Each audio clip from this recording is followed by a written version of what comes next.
ناس كتير جدا الحقيقه بتسالني علاج الدوار ايه، علاج الدوخه ايه، علاج عدم الاتزان ايه. الحقيقه قبل ما نبدا ونقول علاج الدوار والدوخه وعدم الاتزان لازم نعرف الاول يعني ايه الفرق ما بين الدوار وعدم الاتزان والدوخه.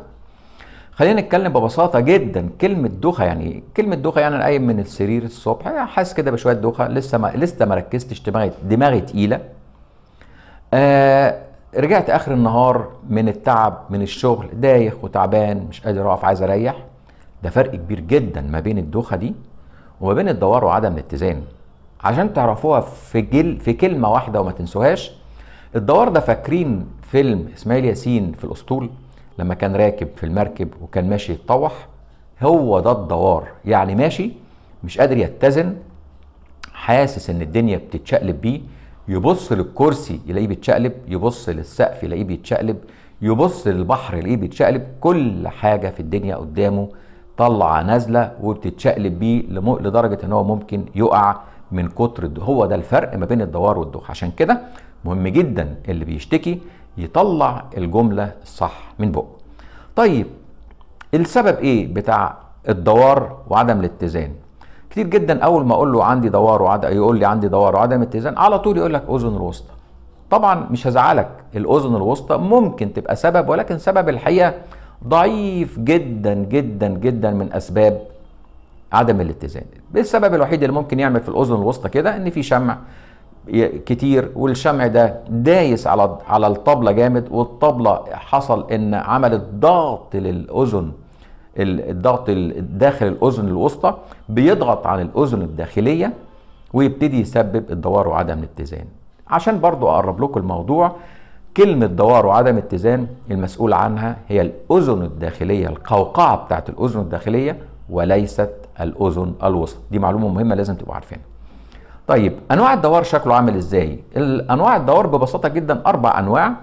هو الدوار الحركي، وده اكتر الناس الحقيقه بتشتكي منه، او اكتر الشكوى بتكون الدوار الحركي، اللي هو يجي يقول لي يا دكتور انا لما بحرك دماغي في ناحيه محدده، زي مثلا نايم على مخده، نمت على مخده على اليمين دخت، على الشمال ما دختش، هو ده اسمه دوار حركي، وده في اتجاه معين، وده دوار بنعتبره بسيط وعلاجه بسيط.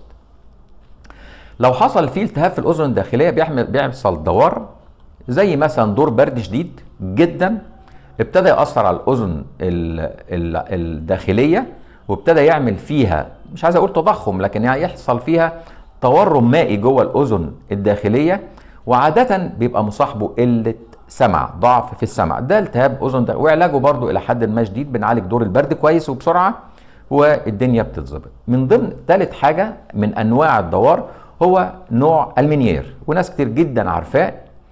المنيير ده عبارة عن مرض بايخ شوية بيصيب الأذن الداخلية، وبيعمل 3 حاجات: بيعمل سمع، قلة سمع، بيعمل وش، وبيعمل دوار.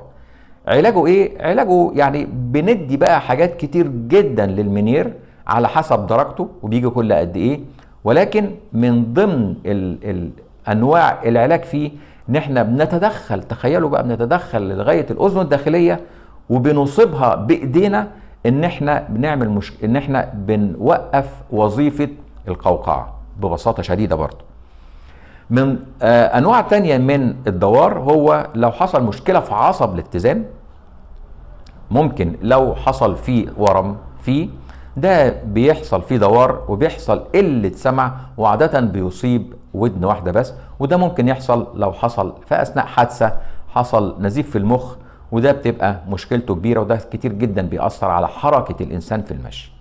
طيب الدوار وعدم الاتزان بنفحصه ازاي؟ بنعمل أشعة مقطعية على الأذن، وبنعمل رنين، وبنعمل كمان قياس اتزان. في الآخر بيطلع لنا المشكلة فين وسببها ايه، لو سواء كان في ورم، سواء كان لو في مشكلة في الأذن الداخلية. العلاج طبعا مش هينفع انا اقدر اقول ان علاج الدوار او عدم الاتزان جمله واحده. ليه؟ لان انا قلت انواعه كتير واسبابه كتير. فعلاج الدوار وعدم الاتزان ان احنا بنشخص الاول ونعرف نوعه ايه، انواعه ايه، وسببه ايه، وبنبتدي نعالج كل سبب على حده.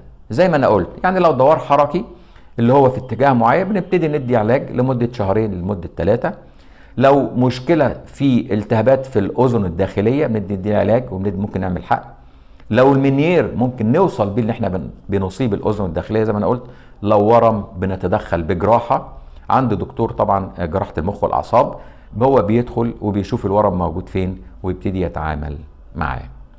يا رب يكون موضوع الدوار وعدم الاتزان والدوخة اديناها حقها. وزي ما بقول دايما اللهم علمنا ما جهلناه وانفعنا بما علمتنا. مع تحياتي دكتور هشام إبراهيم.